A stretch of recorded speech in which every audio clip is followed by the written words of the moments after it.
said, I need school supplies. And I need victuals for my critters. And I need victuals for you critters. I reckon might as well draw out enough money to last us a month or two. Reckon $10 will do it. I never could sleep a wink with all that money in the house. I told you not to drive with that hangover.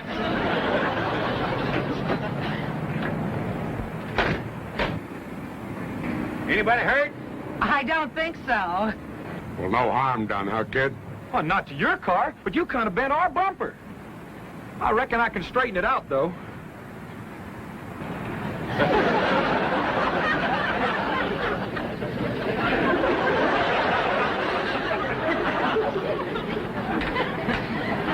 Atta boy. You going in the bank, old-timer? Yes, sir. I was planning to. Well, come with me. They know me here. Maybe I can do you some good. I hope you'll forgive my stupid husband. Had a bad day yesterday with the nags, and he got stoned last night. So now he's got to borrow some money to pay off his bookie. What's a bookie? A little rat called Sam the Collector. Oh, Jim could only stay away from the horses. Your husband likes horses, does he? Loves them, especially losers. Dad says a man who likes animals can't be all bad. Here comes Uncle Jed, Granny. Well, let's be on our way. Bye, ma'am. Glad there was no harm done. So am I.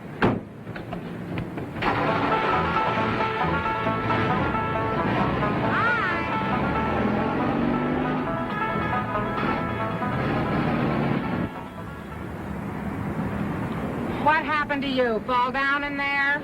Shut up and act hurt. That old geezer's worth $35 million. What? Fate. We'll sue him for a bundle.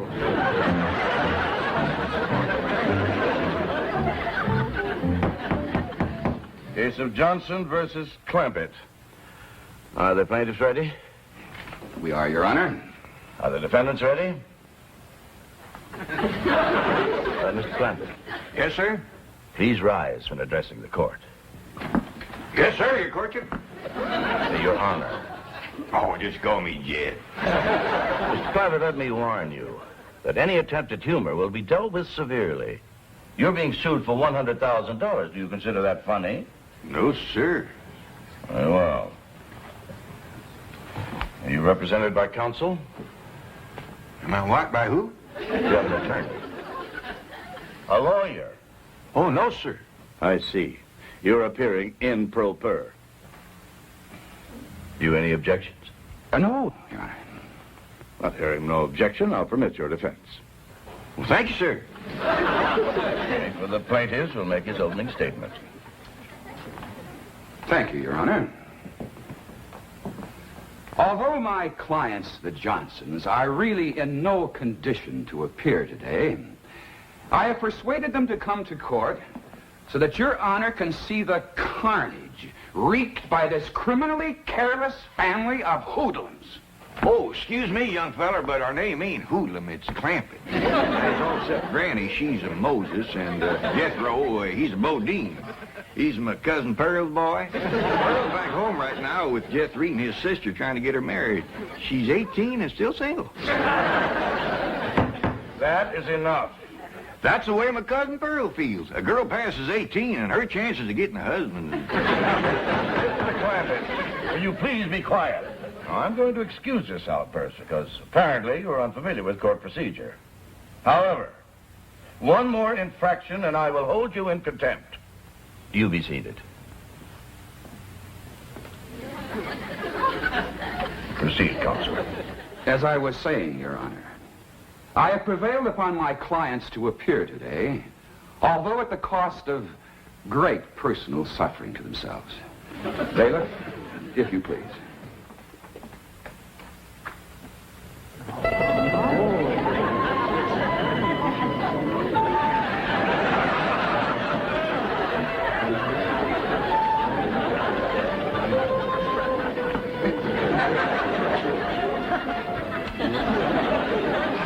Is them the people that run into us? Sure is.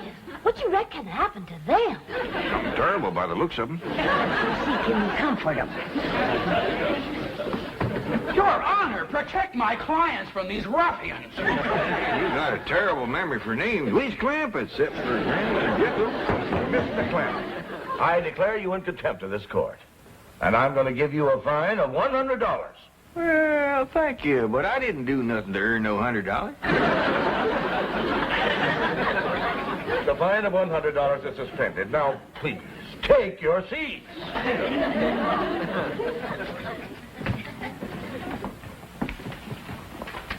Kid, where's the $100 he promised you?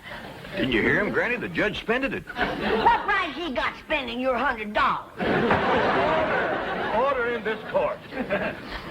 The attorney for the plaintiffs will proceed.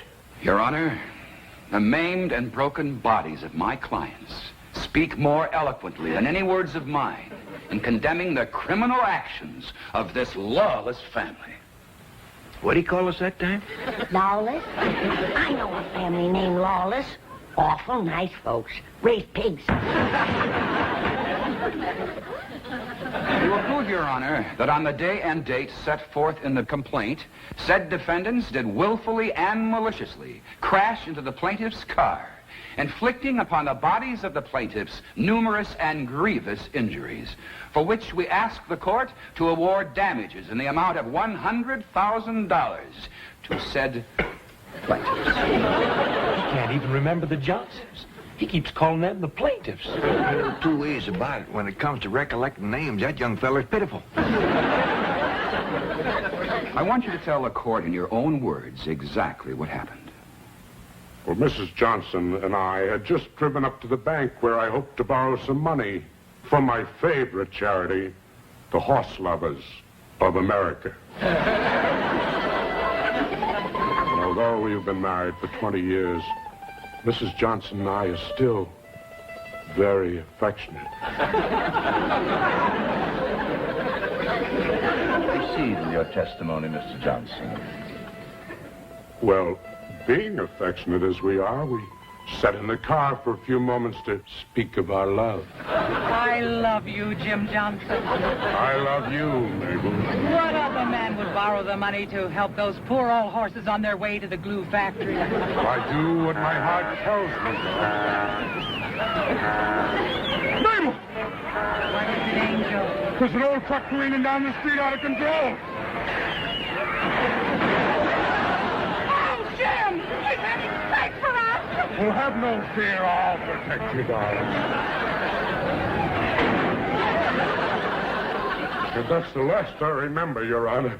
Those monsters crashing into us in an alcoholic stupor. Honor, please. Court is recessed for 10 minutes. Who you reckon smacked into them people like that? I don't know, but they was driving something called a stupor. What do we drive, Jethro? I ain't sure, but I think it's called a Stutz. If we wasn't there, we could have helped them. Excuse me, mister. How do you get to the playground? Playground? Oh, yes, sir. He just called recess.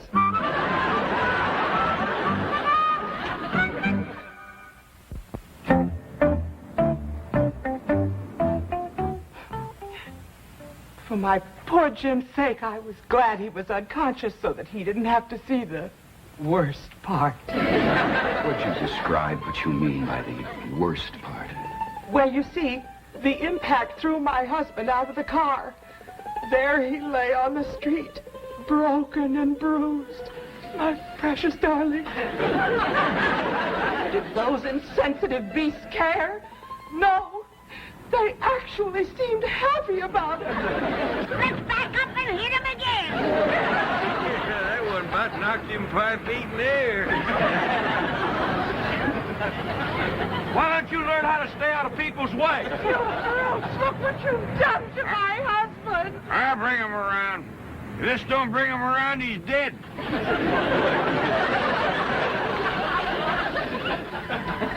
My poor husband, whose precious lips had never before touched alcohol. Your Honor, please, sir, Mr. Judge. Yes, Mr. Clampett? Do you wish to question Mrs. Johnson? Oh, no, sir. That poor woman's been through trouble enough. I just want to say that me and my family here is right good at tracking and trailing and hunting. And we'd be right pleasured if you'd let us go out and hunt down them rascals that was so mean to the Johnsons. Clampett, do you expect the court to take those remarks seriously? Well, I reckon I did brag a little too strong on us, but if we can't catch him, we got a hound dog named of Old Duke. He can follow our trail a month old. That's back again. Why, you just give old Duke the scent, he can't get after it. Is it possible that you people don't realize that you are the accused? What do you mean? You are the folks who caused these injuries to the Johnsons. Us? Who says so? They do. That's a dazzling lie. My horse is even fine. Hey, let's restrain these people. No, you want to fight. You want to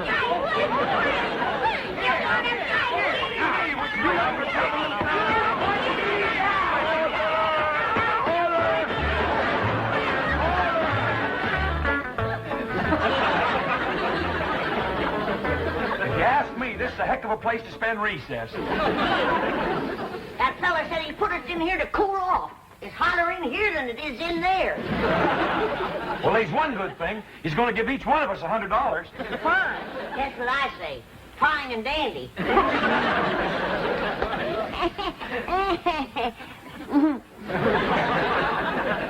Dad, you look like you're counting hairs on a hog's back. What you studying on? I'm studying on this whole situation, Granny. Why would the Johnsons haul off and say we'd done something that we didn't? Well, maybe they stebbing to get the money. Maybe they's Tets. I agree with Ellie. Way I got it figured, that accident they had knocked their memories loose. I could have. The way they's bandaged up, they must have took some awful hard knocks. Granny, supposing you make some poultices for the Johnsons, then that'll draw the hurt out of their heads and they'll be able to remember what smashed into them. I'll do it, kid. And I'll whomp up a great big dose of retchweed tonic. There ain't nothing like retchweed to get you thinking straight. All right, folks. Judge adjourned court till after lunch. And then he wants you all back in that courtroom on your very best behavior. He said he'd suspend your $100 fines. There he goes, spending our money again.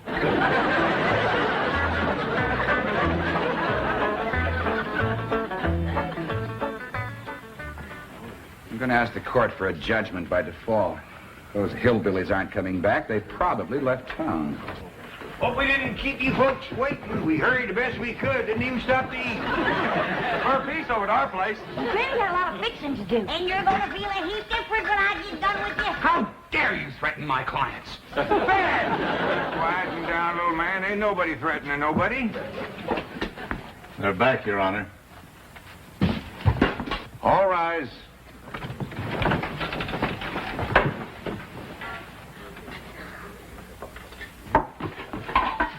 You can uncover the bridge, but keep the lid on the baked pasta. Well, how about the kidneys? They're just as good cold. Smells good, don't it, Judge? We'd be right pleasure to have you join us. Everybody, we got plenty. Thank you. That is very nice of you. Oh, not at all. You realize how long you've kept this court waiting? Yeah, I'm sorry about that, Judge, but we done the best we could. Granny was working like a whirlwind, baking possum, cooking grits, making tonic, and fixing poultices. I am not interested in what Granny has been doing. I wouldn't rile her up if I was you, Judge, not on an empty stomach. Granny gets right ornery when she ain't eat all day. I am also not interested in her dietary idiosyncrasies. Bailiff, remove that food from this courtroom. Hold on. We's hungry.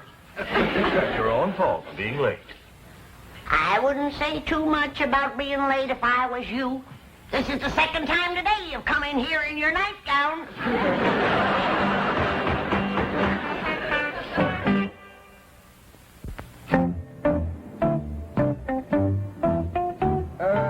Tell me, Jethro, do you like to drive that old truck?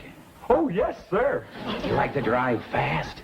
Oh, yes, sir, but I'm Just always... answer the question yes or no, and tell the truth. How do you like to drive fast? Yes, sir. Were you driving fast the day you crashed into the Johnsons' car? Oh, no, sir. Were you driving slowly when you crashed into their car? No, sir. That's I'm all, always... thank you. But Now I'm step down, please. Next witness. Granny, I understand that you make very good moonshine whiskey. I call it my rheumatism medicine. I see. But it is quite potent, quite strong. Well, you don't want to stand too close to a fire when you uncork it. Yes, well, now then, Granny, do you sometimes carry a jug of this rheumatism medicine around with you? Take it on trips, say? Only when I get my twinges. Well, were you having twinges the day you and your family crashed into the Johnsons? No, and we didn't. That's all, thank you. Now then, Ellie Mae, when the old truck here crashed into the Johnsons' car, would you show me just where you were sitting? Well, I was sitting right there, but we didn't. That's all, thank you. Mr. Clampett, how many guns do you have in your home? Well, it's Granny's shotgun, and Jethro's lever action, my pistol, my squirrel rifle. You needn't go on, Mr. Clampett. That's quite an arsenal you have. Thank you. You're used to carrying a gun, aren't you? I've been toting a squirrel rifle since I was knee-high to a jackrabbit. And I understand you're quite a good shot. Back where I come from, if you didn't shoot good, you didn't eat. I see you shot only for food. Yes, sir. And you were very poor. Yes, sir.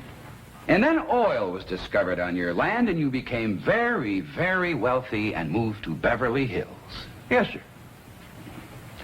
But isn't it a fact, Mr. Clampett, that in spite of all your millions, you are still frequently seen carrying a gun?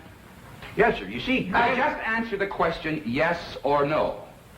Do you, to this day, frequently carry a gun? Yes, sir.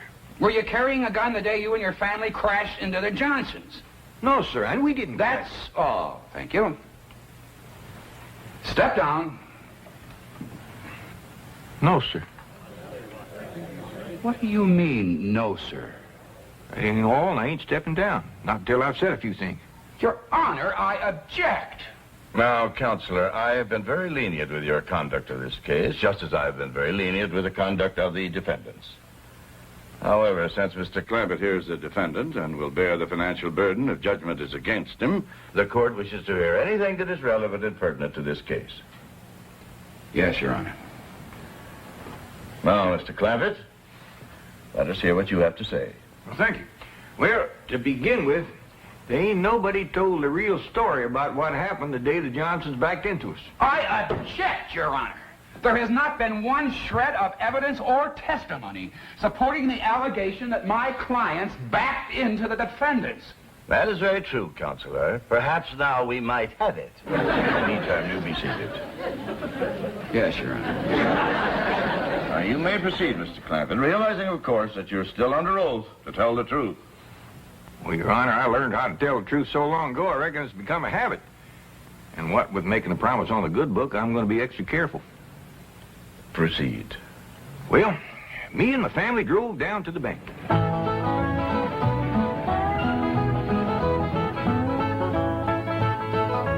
And then we drove on home, and that's the last we seen of the Johnsons till somebody come to the house and told us to come down here to the courtroom. You may cross-examine. Well, that's quite a story you told, Mr. Clampett. Very simple and very sweet. Just the truth, like I promised. You're innocent of all these charges against you, aren't you? You've nothing to hide. That's right.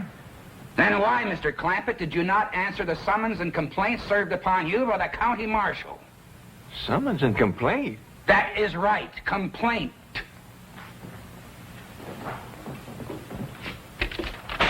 This is a complaint, Mr. Clampett. In fact, it's a copy of the one delivered into your hands. Is that a complaint? It is. Why didn't you answer it? Would you mind reading that first line there? The people of the state of California send greetings to J.D. Clampett. That just didn't seem like no complaint to us. And as for Aunt, well, Jethro says there's pretty near 18 million people in California. We just couldn't hardly see how we could get around to greeting them all back. Any further questions? Not right now, Your Honor. Court will recess for 30 minutes, after which we'll hear final argument.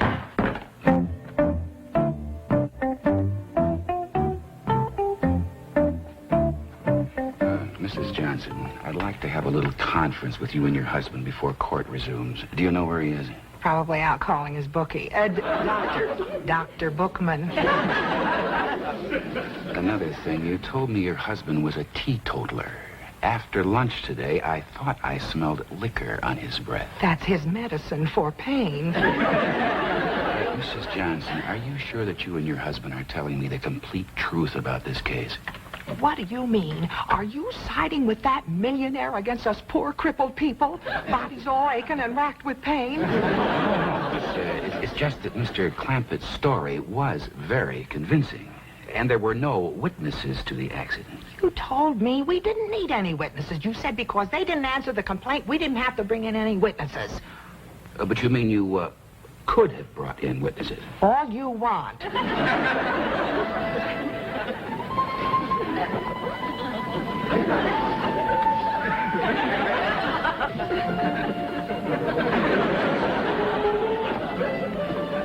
All rise.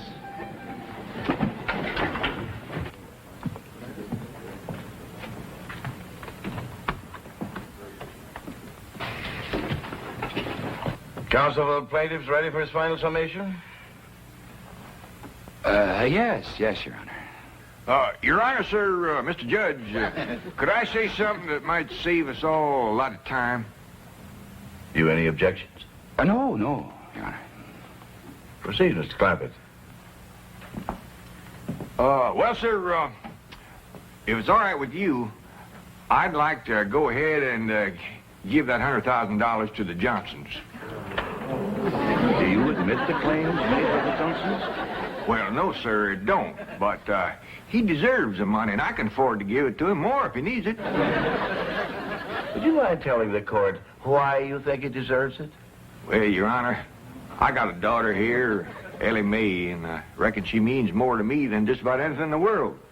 And during the recess, when I seen Mr. Johnson with his daughter and seen how much he loved her, just like I do Ellie Mae, well, it kind of tore at my heart. What daughter?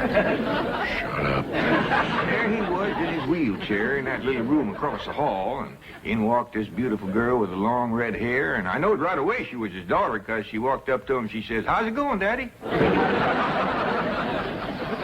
Judge, Your Honor, with no nurse to help him, that brave man got to his feet and stood there straight and tall so she wouldn't see he was suffering. And he hugged her and he kissed her, and right then is where I found out she was a heap like my daughter, fond of critters. Because he said, "Marcia, darling, when I get this 100,000, I'm going to take you to Mexico and we're going to watch the ponies run." Even up with that Your Honor, these developments surprised me as they did you. I asked to be relieved from the case at once. Request granted. This court finds for the defendant. Bailiff, bring those plaintiffs back into this court immediately. They're to be held for perjury.